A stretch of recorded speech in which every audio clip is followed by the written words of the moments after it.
El gobierno de la República Bolivariana de Venezuela manifiesta su más firme rechazo ante la publicación en la primera página del diario El País de España de una grotesca fotografía falsamente atribuida a nuestro presidente Hugo Chávez.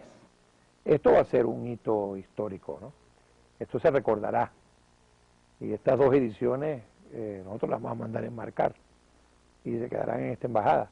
Pero yo creo que esto va a ser un hito, de esos hitos que hay, uno de ellos va a ser esto, ¿no? La publicación de esta foto. Yo tengo aquí los dos ejemplares del día, ¿no? Que es el ejemplar que salió temprano en la mañana y después el mismo ejemplar del día jueves, 24 de enero, pero con otro titular, ¿no? Y las noticias que adentro habían sobre Venezuela las desaparecieron. Ahora, lo interesante de esto es que este que ustedes tienen aquí es el de la embajada, porque como somos suscriptores, nos llegaron, ellos retiraron la edición, pero es interesante que nosotros nos llegó a la propia embajada la edición, ¿no?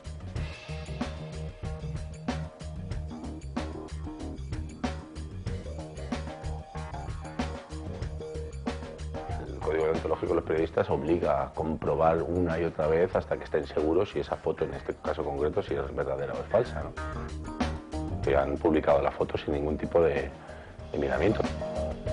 El País lo que buscaba era hacer negocio de una imagen morbosa, con un titular que era falso, y como periodista profesionalmente me indignó bastante. Le ha podido el deseo al país de matar a Chávez, ¿no? Segunda vez que les veo patinar con Chávez, y algo que me alegra mucho, ¿no? Tanto en el editorial aquel famoso del golpe de Estado, que también les duró poquísimo ese presidente de los empresarios, y por otro lado el descrédito absoluto que han tenido ahora. Yo creo que es algo que se merecía el país por su prepotencia y porque su ataque continuo a la figura del presidente Chávez. Luego además en el editorial que publican después le echan la culpa a Cuba, ¿no? Directamente, porque Fidel y Cuba ya sabemos que tienen la culpa de todo, ¿no? Hasta del Katrina. El país, digamos, se la jugó sin tener certeza de que esa foto pertenecía realmente al presidente Chávez, y lo que buscaba era vender periódicos e incluso dar una información tendenciosa. ¿Publicaría El País una foto del jefe del Estado español, del rey de España, en unas circunstancias similares? A mí me parecería una barbaridad. Creo que cualquier ser humano tiene derecho a que se proteja su dignidad, pero en este caso El País demuestra claramente hacia quién apunta. Yo creo que el poco prestigio, la poca credibilidad que les quedaba después de una foto como esa ha quedado por los suelos. La putrefacción, es decir, priman más los intereses espurios de desinformar, y en ese sentido también la dinámica de crear un lenguaje de la desestabilización que esté acorde con un imaginario colectivo para España, desde el punto de vista, uno, de que hay un vacío de poder en Venezuela; dos, que la enfermedad como hecho obsceno tiene que aparecer explicitado para entender que se está mintiendo en Venezuela sobre la salud del presidente; y por otra parte también el engaño, ¿no?, directamente a la ciudadanía española o al lector. Aparte del odio visceral político por el ejemplo peligrosísimo que supone la democracia para los países presuntamente democráticos de Occidente, hay también una cuestión de intereses económicos, ¿no?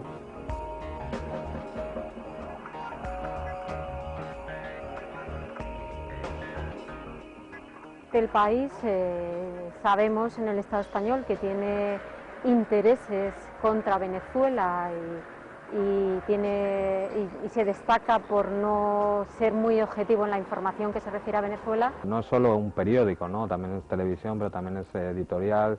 Ellos producen muchos libros también para escolares, y eso les ha afectado mucho, ¿no? Y sus negocios, hay que ver los partners o los... yo no diría... como los amigos de la familia, ¿no? Tanto en México, con Carlos Slim, en Venezuela, Cisneros, etcétera, etcétera. Entonces yo creo que ha venido ellos que se querían seguir manteniendo esa relación con Venezuela de negocios, y de repente ha venido una persona que ha dado la vuelta a la tortilla, que ha dicho: este país es soberano, si queréis hacer negocios con nosotros lo podéis hacer, pero evidentemente el dinero va a ir para los venezolanos. Se ha despertado. Bolívar ha vivido hoy. Prisa en su relación con Latinoamérica ha demostrado que estamos ante una de las grandes aberraciones en términos democráticos en lo que respecta a la libertad de prensa. La libertad de prensa no se puede identificar con libertad de empresa. Se supone que la Declaración Universal de Derechos Humanos reconoce el derecho a la comunicación como un derecho de los ciudadanos. En la medida en que un derecho se privatiza y pasa a estar en manos de sectores económicos privados con intereses propios que se oponen a los de las mayorías sociales, lo que tenemos es un secuestro de la democracia. ¿Cómo se expresa eso en términos mediáticos? Cuando los medios de comunicación son utilizados sin ningún tipo de control por parte de grupos privados defendiendo en exclusiva sus intereses sin ningún pudor en mentir y en manipular hasta extremos inaceptables. Se ha actuado, yo no diría de mala fe, pero sí que se ha actuado con cierta negligencia. Yo no creo que esa foto de El País tenga una intencionalidad por parte de algún lobby empresarial, porque hemos visto que hay informaciones en otros periódicos que se han dado pues que prácticamente Chávez estaba muerto y han sido referencia en todo el mundo y son periódicos españoles. Que todo eso esté metido por un lobby comercial y tal, no, yo creo que eso es fruto del juego del periodismo. Uno de los grandes problemas del periodismo en la actualidad, o no del periodismo, sino del periodismo de empresa, es que los intereses de la empresa a la que pertenecen y los dueños que están detrás de esa empresa que posee los medios de comunicación están primando por encima de los valores periodísticos. Si miramos el Consejo de Administración de Prisa, pues nos encontramos con consejeros de administración que, además de ser consejeros en Prisa, están sentados en otros consejos de administración de empresas muy importantes, ¿no? Como de España, y después de la entrada de Liberty Acquisitions Holding en Prisa, de otras partes del mundo, ¿no? Relaciones con Safir Vallehermoso o con Citicorp, donde está sentado también el expresidente de México, Ernesto Zedillo, que además es parte del Consejo de Administración de Prisa. Lo que el periódico El País había hecho en los 70 y 80 era informar. Y de hecho así era, o sea, no le vamos a negar ese criterio, informaba, daba el hecho y por tanto eso era un elemento nuevo en la realidad de la prensa española. En la década del 2000 se dedicó a manipular, a no informar y a tergiversar la realidad.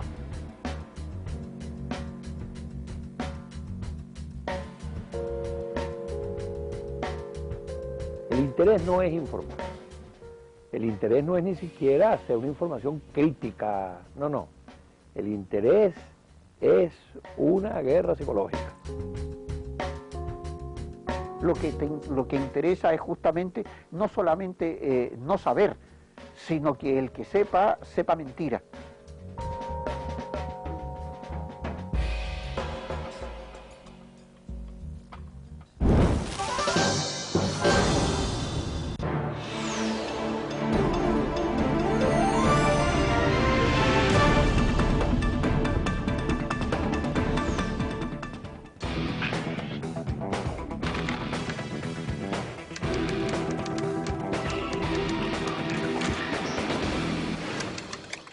En el marco de los diálogos de paz entre las FARC-EP y el gobierno colombiano, Telesur presenta 5 trabajos periodísticos que narran el desarrollo de diferentes acuerdos de paz en la historia de Latinoamérica. ¿Cuál ha sido el resultado de los tratados que aseguraban tierras, trabajo e indemnizaciones para miles de combatientes y víctimas del conflicto?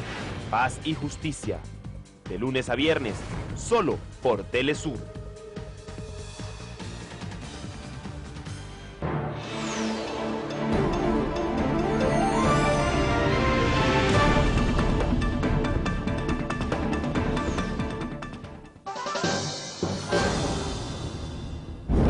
El ABC hizo un famoso reportaje que lo hicieron aquí lo tenemos, por cierto.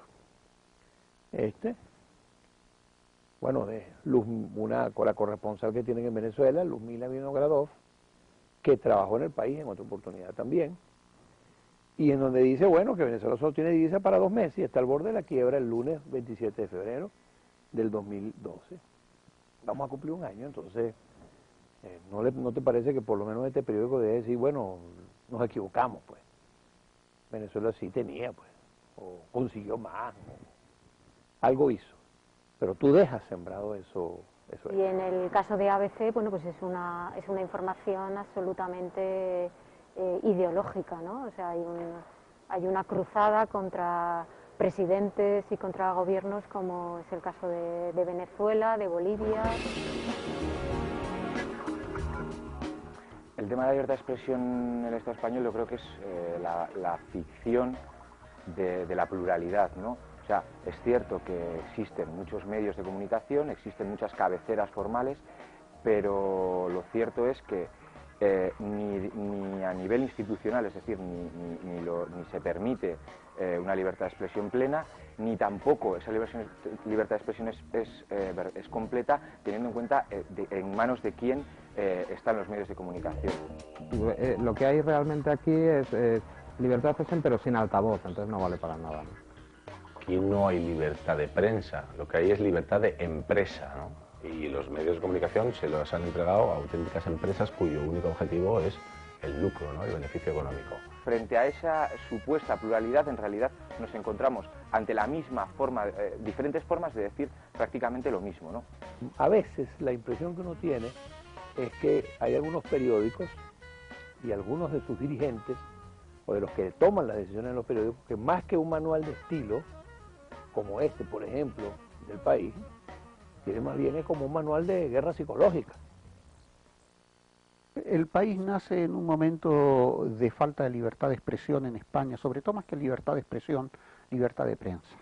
Y eso evidentemente configura la posibilidad casi de pensar en la memoria histórica de lo que fue el periódico Madrid. Entonces recupera todo el elemento de la oposición y en ese sentido abre sus puertas a quienes no tenían posibilidad de escribir. Eso evidentemente consolidó un espacio pensando que el País era un periódico de izquierda. Pero nada más terminar la transición hay que entender que es un grupo que es el Grupo Polanco, que es un empresario. Polanco va a ir adquiriendo cada vez más importancia dentro del Grupo Prisa hasta convertirse primero en su consejero delegado, luego en su presidente y tomar el control de la compañía. Y es bajo los auspicios de Polanco cuando el grupo empieza a crecer, ¿no? Empieza a invertir en radio. Pero en el 82 los vínculos que el Grupo Prisa ya tiene desde el punto de vista en el ámbito de la cadena SER, en el ámbito también de periódicos deportivos, en el ámbito de periódicos semanarios de difusión amplia en términos de arte, en términos de rock, en términos de cine, efectivamente va copando todo el espacio. Uno podría decir que uno puede vivir el mundo según el Grupo Prisa. El origen de la fortuna o del dinero de Polanco está en Santillana, ¿no? Que es la editorial que funda a finales de los años 50. Pero Prisa y Santillana no se unen bajo Promotora de Informaciones S.A., bajo Prisa, hasta el año 2000, justo antes de salir a bolsa. A partir del 2000, o sea, con la entrada del siglo XXI, el País se configuró y siguió configurando, ¿no?, como ese periódico que leía el progresista, el liberal, el abierto, no aquel que creía supuestamente en la democracia, en la libertad. Pero el periódico del 2000 del País no era el del 76, 77 o 78. Se ve un cambio con respecto a cómo la empresa deja de tener un fin puramente periodístico y pasa a convertirse en una empresa a la búsqueda del beneficio. Se empieza a ver de manera muy patente cómo determinadas portadas del País están defendiendo a su empresa a la hora de cubrir la información, ¿no? Yo creo que esa cuestión se hace patente a lo largo de los 90 y en el 2000, como digo, ya con la salida a bolsa, etcétera, es cuando podemos hablar ya de una empresa con fines económicos por encima de los fines periodísticos.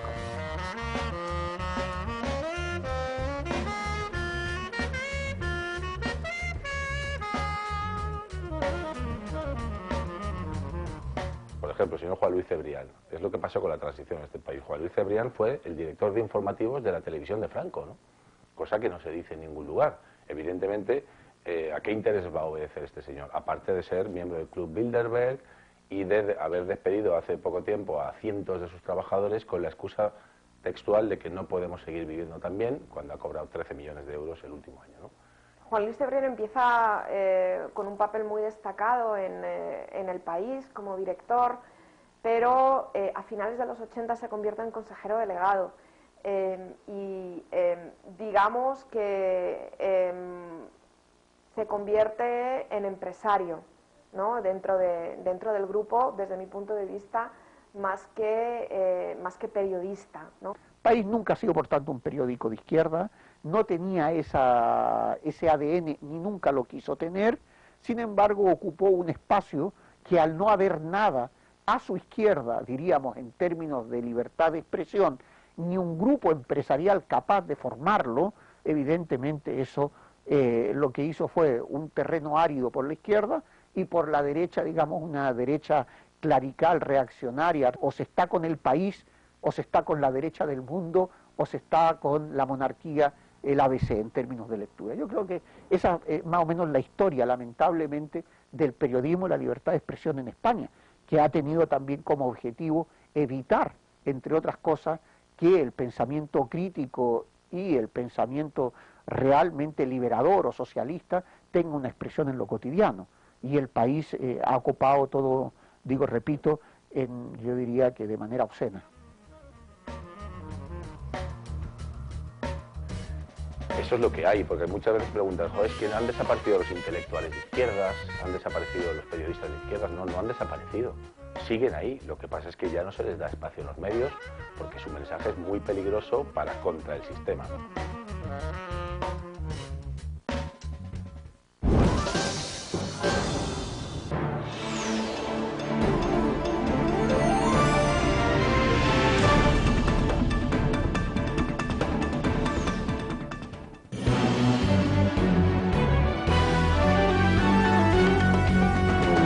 Venezuela, 27 de febrero de 1989. El pueblo de Caracas manifestó su descontento contra el sistema de dominación y explotación del neoliberalismo salvaje, marcando el inicio de una rebelión nacional contra las medidas económicas anunciadas por el presidente Carlos Andrés Pérez. El Caracazo, rebelión popular.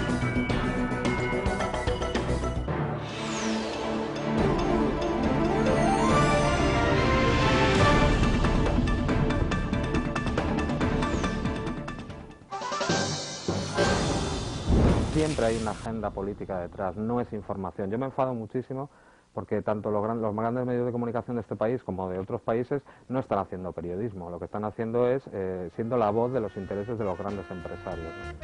¿Alguien puede pensar a estas alturas de la película que el periodismo es objetivo? Un árbol genealógico de las familias mediáticas, etcétera, etcétera, la mayor parte de ellos terminan en un banco, en un fondo de inversiones como Liberty, que es el dueño casi absoluto ahora junto con Telefónica del grupo Prisa. La información, tanto la que circula como la que se silencia, que es igual de importante y de dañina, está en manos de 5 o 6 grandes empresas megacorporaciones mediáticas.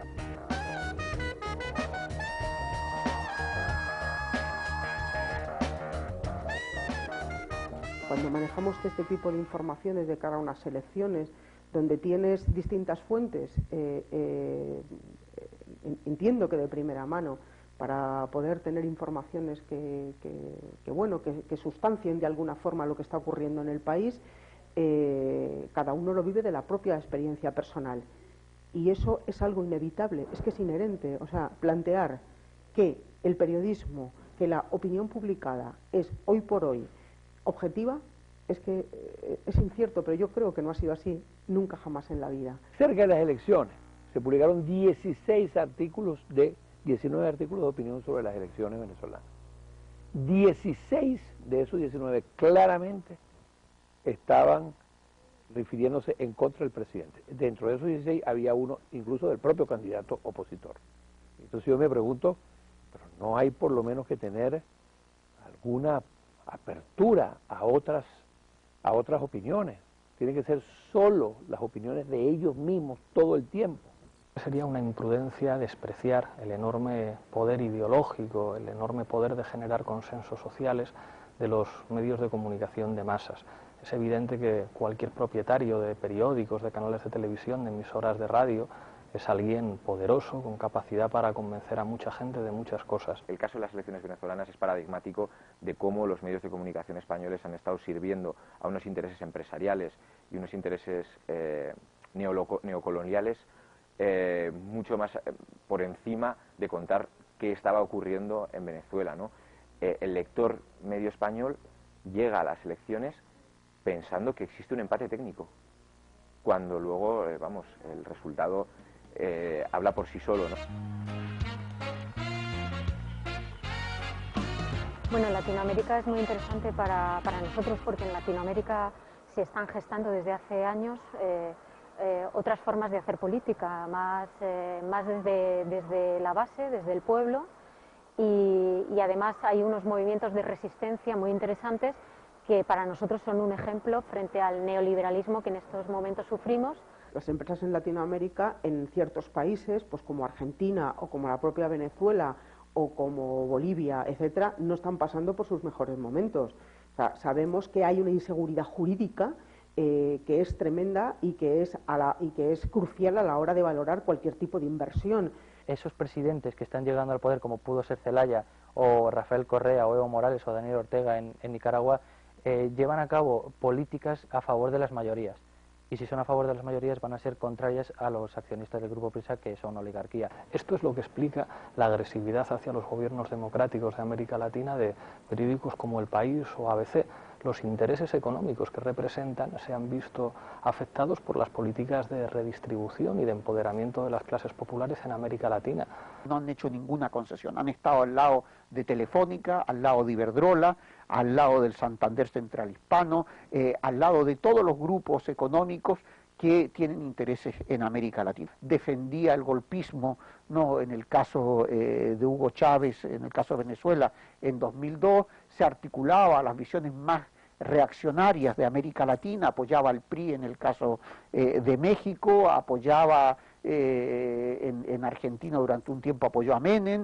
Es decir, ¿por qué? Porque también el Grupo Prisa se fue haciendo, no con espacios en América Latina, compró radios como Caracol o Grupo, no se vinculó a México, a Televisa, por lo tanto, digamos, empezó a expandirse. En Venezuela, como no les han dejado acaparar medios de comunicación, igual que han hecho en otros muchos países latinoamericanos, o en nuestro país, en España, pues hay esos dos odios viscerales, ¿no? Uno el económico, que les están prohibiendo o negando la posibilidad de quedarse con todos los negocios mediáticos, y otro el político, ¿no? Siempre la información ha sido mala, sesgada, articulada ideológicamente con los sectores más reaccionarios de la derecha latinoamericana y también vinculado a los intereses de los Estados Unidos.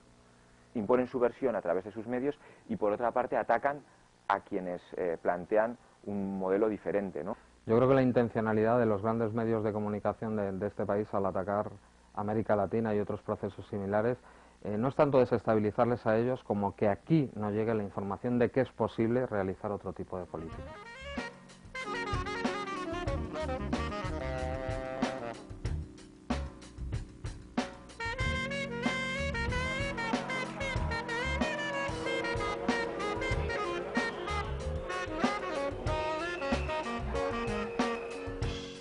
El objetivo de esto es interrumpir el proceso de cambio en Venezuela, de toda esta campaña. Porque ellos saben que si interrumpen el proceso de cambio en Venezuela, le dan un golpe certero a la integración. Entonces ese es el gran objetivo. Y impedir este nuevo momento de la integración latinoamericana. Hay dos objetivos fundamentales. Uno, que es la demonización y la criminalización de los pueblos que están luchando por su emancipación, cosa que el capital no se puede permitir, porque sería la muerte de su negocio. Y por otro lado, la consolidación de ese propio sistema, marcando un camino y un pensamiento único y obligatorio. Entonces lo que se trata es de hacer una mentira mínimamente veraz, Entonces, esa es la construcción del periódico, por eso, diríamos, es tan maquiavélico, no tan obsceno, no desde el punto de vista de sabiendo que es mentira, se trata de generar ese espacio, no de que es verdad, sino de que es mínimamente creíble, o sea, un elemento de credibilidad, no de verdad. Entonces hay que hacer creíble una mentira. Sin medios no hay democracia, por supuesto, porque hay que... Pero estos medios lo que hacen es negar la democracia. Entonces, más bien, hoy el debate democrático pasa por una reflexión y una discusión a fondo del papel de estos medios.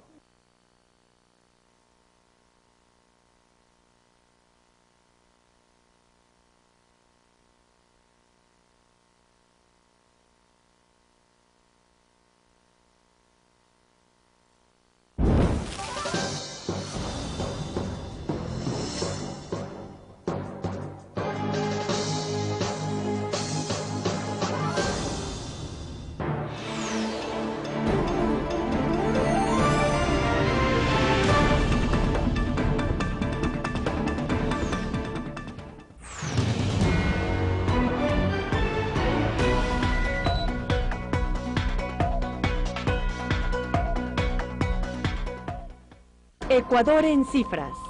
En Ecuador, la Revolución Ciudadana considera que la salud es la base del buen vivir. Es por ello que el gobierno ha destinado una inversión histórica para ampliar la atención sanitaria gratuita. El gasto en salud pasó de 535 millones de dólares en el 2006 a más de 1.700 millones de dólares en el 2012. Para el acceso de medicamentos gratuitos e insumos, se han destinado unos 177 millones de dólares en el 2012. Una alza considerable respecto a los 103 millones del año 2007. Asimismo, la población recuperó la confianza en el sistema de salud pública, que ha duplicado el número de consultas en los últimos 6 años, gracias a la introducción de nuevas vacunas como rotavirus, hepatitis B y neumococo. Se ha reducido la mortalidad infantil desde el 27.6% registrada en el 2007 hasta el 8.4% registrada en el año pasado. Al menos 16 nuevos centros hospitalarios serán construidos o inaugurados a principios del 2013, con una inversión de 600 millones de dólares. Ecuador en cifras. Desde este 26 de febrero, Telesur les ofrece los detalles acerca de la despedida del Papa Benedicto XVI.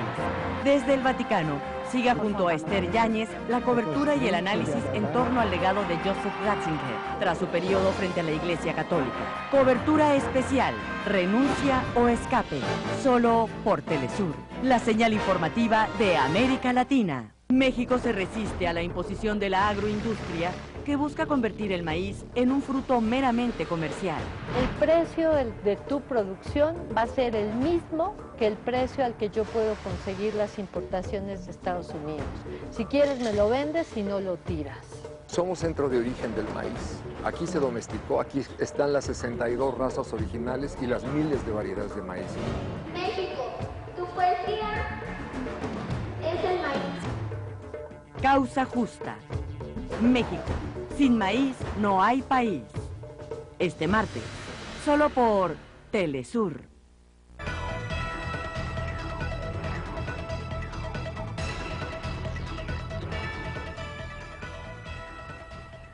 Se cumplen 3 días de paro agrario en Colombia. Gobiernos y cafeteros se reunirán este jueves para buscar salida a la manifestación.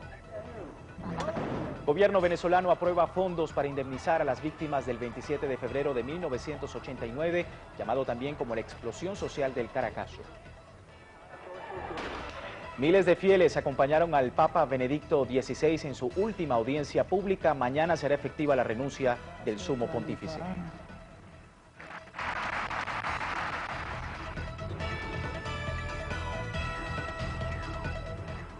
Bienvenidos a la presente emisión de Telesur Noticias. Les saluda Luis Francisco Blandón con lo más destacado en nuestro continente y el mundo. Miles de venezolanos marcharon para conmemorar 24 años desde una rebelión popular que abrió el camino a la revolución. Durante la concentración, el vicepresidente de Venezuela, Nicolás Maduro, anunció la indemnización para las familias de las víctimas del llamado Caracazo. El silencio que rodea las fosas comunes desde hace 14 años no está acompañado de olvido. Las paredes son las voces de los más de 3.000 caídos por los militares y policías. Hasta ahora, 125 exhumaciones ha realizado la Fiscalía, que sigue investigando para identificar a los miles que faltan. Es La Peste, zona del principal cementerio popular de la capital, donde enterraron a los asesinados durante el Caracazo, venezolanos que salieron el 27 de febrero de 1989 a protestar por las políticas neoliberales que sumergieron al país en la pobreza. Los asesinados que aún están sin identificar en las fosas comunes, las víctimas, los familiares, piden justicia ante ese hecho, el Caracazo, que 24 años atrás marcó y dividió la historia del país. La justicia llegó. La rebelión de 1989 se hizo millones en la Revolución Bolivariana. Marchan para reivindicar a las víctimas del Caracazo. Hay un cambio demasiado hermoso, es historia que